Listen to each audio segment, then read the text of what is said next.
Welcome to Scots Wha Hae Workshop Lesson 1.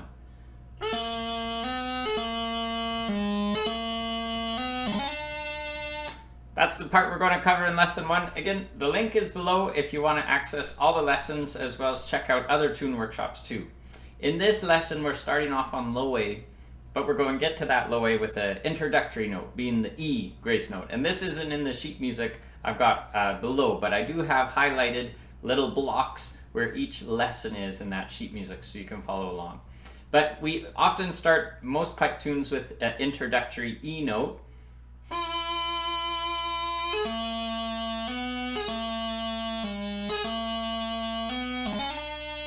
So that E note, we want to have the bottom hand, pinky is up, and the top hand, ring finger is up. There's no hole for the pinky finger on the top hand, but there is for the bottom hand. The top hand, however, has that thumb hole on the back, which the bottom hand doesn't have that thumb hole. So now you're all set with which hand is which. So that's our E note. Our first note that we're doing here is a E down to low A. I'm going to teach the grace note, but if you're not doing grace notes, you can just simply drop that ring finger. And if you're going to get a grace note there, without stuttering or making crossing noises, you're just going to lift up that top finger, then the ring finger comes down, then the top finger comes down. So it'll sound like this.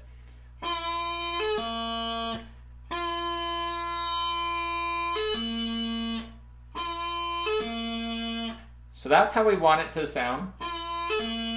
What we don't want is we don't want that grace note to happen first and then go down to low A. That's not what we want, and we don't want that grace note to happen after we go down to low A. That's not what we're going for either. So this again is the correct sound. And you hear we do another one there. But where does that grace note come in? Well, after we've done the E grace note down to low A, then we're going to go up one note in the scale up to a B.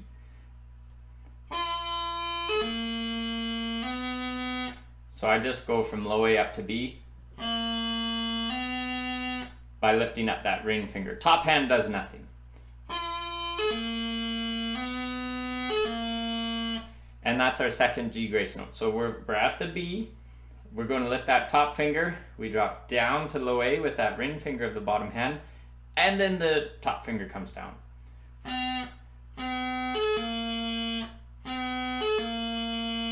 So we got two grace notes so far. And then our next note, after that low A, we're going to just drop down to low G by bringing the pinky down. No embellishment on that. So with that low G, here's what we got so far.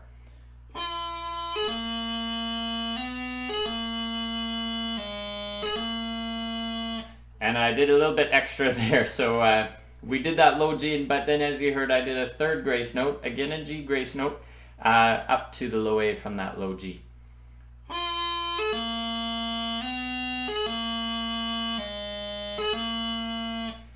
So we drop the pinky down to low G, and then top finger has to lift for that G grace note.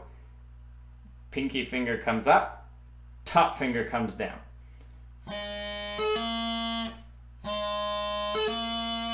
And that's our third grace note. And again, if you're not doing embellishments, you don't even have to worry about those grace notes. They'll just sound like this.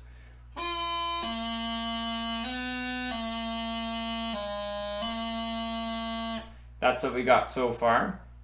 I'll talk a little bit about timing, but I don't want to cram too much music theory into your ears just yet. Just a little bit. But we have two more notes to go. So after this low A, we're going back up to the B, and we've already done that note transition.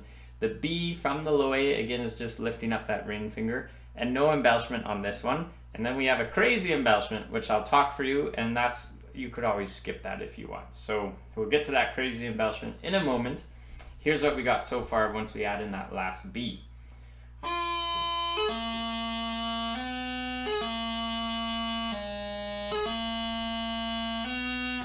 So that's what we got so far. I'll play it for you again, but I'm going to add in this last crazy embellishment, which is the last thing we'll work on before I talk a little bit about timing here for this lesson 1. But again, the links below for all the lessons, as well as checking out other tunes. So first 3 lessons are free, and if you want to access more, all the information's in the link below.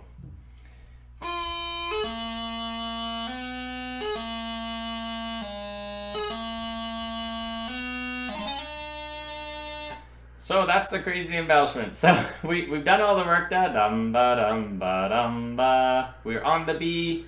That B, we're going from B up to D. We're getting there with what is a D throw. However, if you're not doing the embellishment, you're just simply going to go from B up to D with a transition. So if you're doing that transition without the D throw,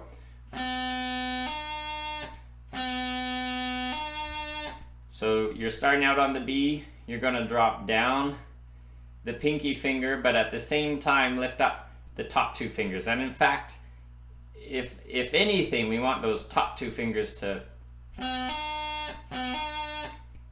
kind of jump ahead of that pinky finger, so the pinky finger doesn't quite cover the hole as quickly as the top fingers lift off. And that way you can prevent getting any crossing noises.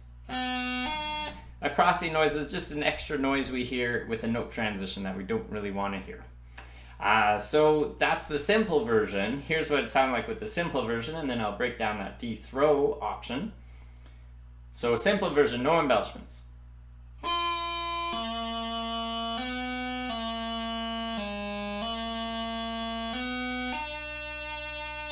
And if you're going to do that D throw,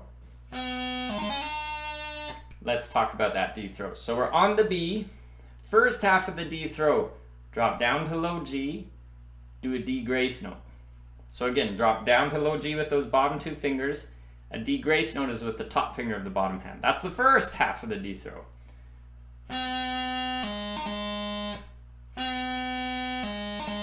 That's the first half of the D throw. Second half of the D throw, we've already dropped down to low G, we've already done our D grace note. Second half, up to C with the middle 2 fingers, then up to D, lifting up the top finger.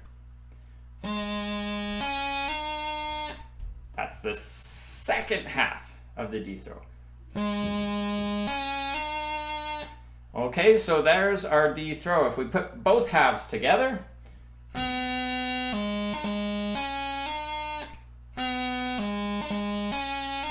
now, if you haven't learned how to do a D throw and you're eager to learn, great, this is a heavy D throw. And when you speed it up, this is what it'll sound like.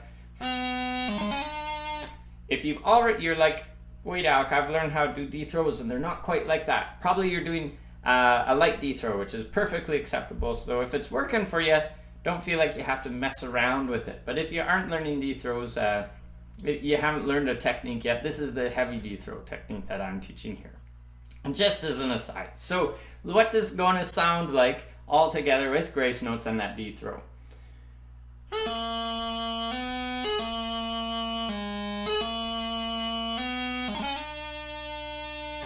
And with rhythm, we'll just talk a little bit here, so without too much music theory. 4/4 time, there's a 4 over a 4. That tells us there's 4 beats in a bar. It tells us the quarter note gets the beat.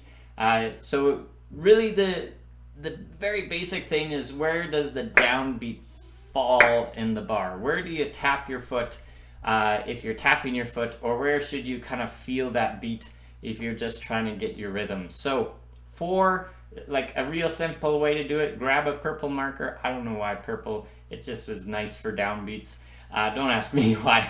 So make a little purple line on the top of the staff, on the top of the lines, just over the notes that are the downbeat notes. So our downbeat notes, dum da dum ba dum ba dum. So our downbeat notes are the first A, B, A, second A, B, A, G, A, third A. So we draw a little purple tick above each of those A's, and we need 4. So where's our last downbeat?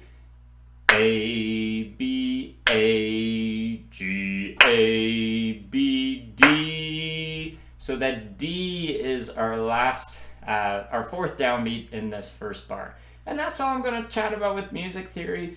If we make the brain sweat too much, then you forget what your fingers are doing. So just simply singing the rhythm of that first bar, clapping, tapping your foot along, get your body moving with the beat. That really helps, and that'll help as you play it. So I'll go through once more. No embellishments, then with embellishments, and then of course click on the link below the video, and I'll see you in lesson 2 and beyond.